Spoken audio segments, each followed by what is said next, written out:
اپنے صحیح معنوں میں پتہ نہیں کہ ہم نے کرنا کیا ہے. اور اللہ سے بس دعا ہے کہ اللہ تعالیٰ میرے اور آپ کے اس ذکر کو اپنی بارگاہ میں شرط قبولیت آمین.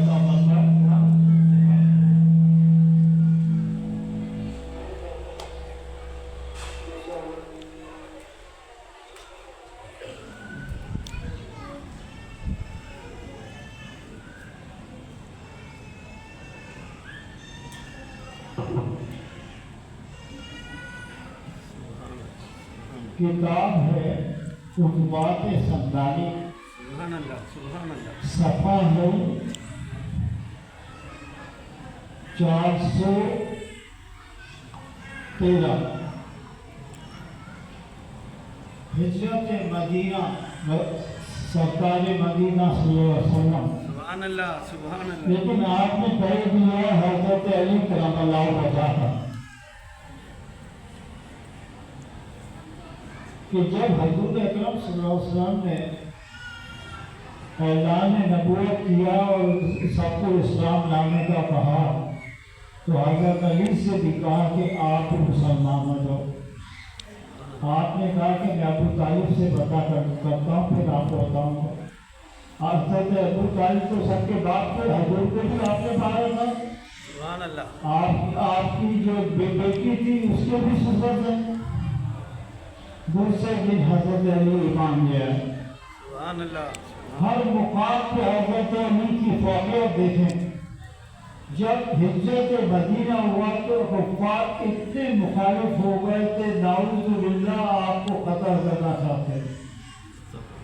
تو جب آپ نے اعلان کیا، اپنا پروگرام بنایا تو یقینی بات ہے ہر جگہ بھٹکے رہتے ہیں، بات پہنچ گئی. انہوں نے کیا کیا کہ آپ کے گھر کے چاروں طرف تین جیسے قطاریں ہوتی ہیں اس طرح لگا دیا، پھر نکلیں گے کہاں سے؟ لیکن جسے خدا رکھ کے اسے کون رکھے؟ سبحان اللہ سبحان اللہ جی سبحان خدا کا نبی کوئی مذاق بات ہے. جب آگے رات ہوئی تو آپ حضرت ابو بکر صدیق کے ساتھ نکلے. سب سے پہلے آپ نے حضرت علی کو کہا کہ بھائی یہ بھی اب مانتے ہیں صبح کر دے گا، اور ایسا کرو کہ تم میرے بستر پہ سو جاؤ. نبی کے بستر پہ سونا بہت بڑی اعزاز ہے. سبحان اللہ سبحان اللہ. تو آپ جب وہاں سو گئے تو حضرت علی کرم اللہ وجہ کہتے ہیں کہ مجھے کبھی اپنے بستر پہ اتنا نہیں مزہ ملا کہ مجھے حضور اکرم صلی اللہ علیہ وسلم کے بستر پہ مزہ ملا. اور اللہ تبارک تعالیٰ جب باہر نکلے آپ نے تو اللہ تبارک تعالیٰ کہتا ہے کہ میں نے کفاروں کے آگے 3 دیواریں کھڑی کر دی اور اس کے اوپر چھت ڈال دی کہ اس سے کہ ماشاءاللہ قدامت لوگ تھے. حضور کا قدیم بہت بڑا تھا. حضرت ابو بکر صدیق نے بڑے تھے کہ دکھائی نہ دے. صبح جب کفار آئے اندر پوچھا کہ حضور کہاں ہے؟ کہا بھائی رات کو پہلے پہ آپ سے مجھے کیا پتا کہ حضور کہاں ہے؟ سبحان اللہ. وہاں سے اور انہوں نے وہاں اجرتی قاتل بھی مقرر کر لیے کہ تم انہیں مارو گے تو ہم تمہیں اتنا پیسہ دیں گے. لیکن اللہ کے آگے یقین مانے کسی کی نہیں جلتی کوئی بھی دنیا میں شیر آ جائے. سبحان اللہ. اور وہ تو اللہ کے نبی.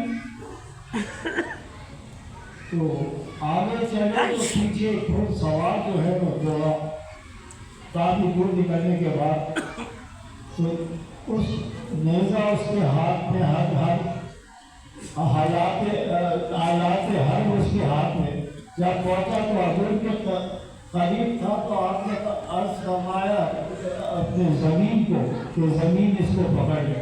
سبحان اللہ. آپ کے تو حکم کر رہے تھی زمین کا آسان پکڑ لیتا. فوراً اس گھوڑے کے کھول اور اس کے کتنے ٹخنے زمین میں دھس گئے. سبحان اللہ سبحان اللہ. آپ گاڑیاں شروع کی یا رسول اللہ مجھے معاف کر دیں مجھے معاف کر دیں. تو آپ کو پتا ہے کہ رحمت للعالمین سے سبحان اللہ بے شک حضرت کے اوپر رحم کرنے والے آپ نے زمین کو کہا زمین سے چھوڑ دے. لیکن کچھ دور آگے چلے تو وہ تو پتا پیسہ بولتا ہے پھر پیچھے پھر آپ نے فرمایا کہ زمین سے پکڑ کے، زمین نے ایسا پکڑا کہ گھوڑے کے جو جہاں رکابیں ہوتی ہیں وہ تک اندر آ گئی۔ اب چیخنے لگا یا رسول اللہ خدا کا واسطہ مجھے چھوڑوا دیجیے۔ تو آپ کو پتا ہے خدا کو بہت بڑی چیز ہے، آپ تو خدا کے نبی تھے، آپ نے زمین کو کہا کہ زمین سے چھوڑ دے، وہ گیا، اس نے معافی مانگی آپ سے اور واپس ہو گیا۔ سبحان اللہ۔ اب چلتے چلتے چلتے اسے غور سے سمجھیے گا کہ آپ نے اس اسلام کے لیے کتنی مشقتیں فرمائی، اور ہمارا یہ عالم ہے کہ ہم نماز پڑھتے ہیں نکل جاتے ہیں، شاید ہمارا خدا کوئی اور ہے ماننے والا۔ میں آپ کو صحیح بات کروں گا، مجھ سے اس معاملے میں بحث نہیں ہو سکتی، اس لیے کہ ایمان کے پیچھے دعا مانگنا سنت ہے، فرض ہے۔ اس لیے کہ آپ اگر اللہ سے دعا نہیں مانگو تو آسمان سے مل جائے گا آپ کو۔ اس سے کہنا پڑتا ہے کہ پروردگار ہر طرح سے میری مدد بھی فرماتا، بنا آتی نہ پھر دنیا حسنتاً وفی الآخرۃ حسنتاً وقنا عذاب النار۔ کتنے کی بخشش کر رہا ہے وہ، اور آپ نماز پڑھتے ہو نکل جاتے ہیں۔ بڑے کمال کی بات ہے بھائی، یہ تو سمجھ نہیں آتا کون سی نماز پڑھتے ہو، کوئی بار گاڑی نہیں کھڑی تو کہہ رہی ہے ہار دے رہی ہو کہ میرا میٹر جو اتنا تیز ہو گیا جلدی پہنچو۔ تو جب آگے نکلے تو دیکھا آپ نے ایک جھوپڑی ہے، تو جھوپڑی میں خاتون بیٹھی ہے، بکری اس کے چہرے کی، بکری ایک بکری الگ بنی ہوئی ہے۔ آپ نے سلام کیا، کہا کہ آپ، اس نے بڑی محبت سے جواب دیا آپ کو، تاکہ آپ ہمیں اجازت دے دی کہ ہم اس بکری کا دودھ پی لیں۔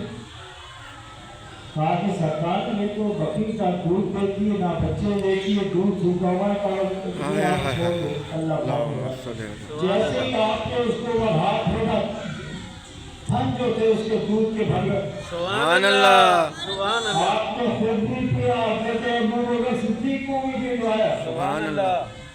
اور اتنا دودھ اس نے دیا کہ اس عورت نے محلے میں بانٹنا شروع کر دیا۔ سبحان اللہ، سبحان اللہ، سبحان اللہ۔ شام میں اس کا شوہر آیا تو آپ جانے لگے تو کہا کہ سرکار یہ بتا دیں آپ کا نام کیا ہے، آپ مجھے کوئی اور چیز رکھتے۔ کہا کہ میرا نام مبارک ہے۔ آپ وہاں سے نکلے، شام میں شوہر آیا تو اس نے دیکھا کہ گھر کے اوپر تو ایک ہی رحمت اور اجالا برس رہا ہے جس کی سوچ نہیں تھی۔ سبحان اللہ۔ ساتھ ہی آج کون آیا تھا، کہا کہ آج ایک مبارک آیا تھا سبحان اللہ۔ جو تیری بکری کو بھی صحیح کر دیا، وہ دودھ بھی دے رہی ہے، اور جو میں نے پورے گھر میں بھی بانٹا۔ اب کچھ دن کے بعد اللہ نے اس عورت کے دل بدلے وہ مدینہ چلی گئی۔ سبحان اللہ۔ تو حضور اکرم صلی اللہ علیہ وسلم کو مدینے میں تشریف فرما دے، تو یہ تو نہیں کہ اس کے سامنے آئیں کہ بھئی میں مبارک ہوں۔ آپ وہاں ایک بچی کھڑی ہوئی تھی اس عورت کی جو اس کے ساتھ تھی، تو اس نے حضرت ابو بکر صدیق کو کسی دکان سے چیز خریدتے ہوئے دیکھی ہے، کوئی تو جو بھی چیز ہوگی مطلب کھانے کی پینے کی، اس نے کہا اللہ گول مبارک جانا ہے، گول مبارک کے ساتھ ہی جانا ہے۔ وہ سیدھی حضرت ابو بکر صدیق کے پاس پہنچی، آپ مسجد نبوی سے لے آئے۔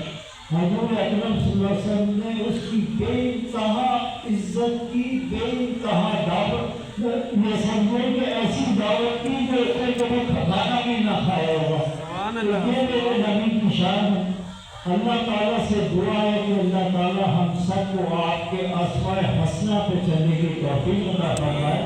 اس لیے کہ میری کچھ آج تک طبیعت نہیں ہے، میں آپ کو صحیح بات کروں کہ میری اوقات نہیں ہے کہ میں بابا صاحب کے سامنے اس کرسی پہ بیٹھتا ہوں۔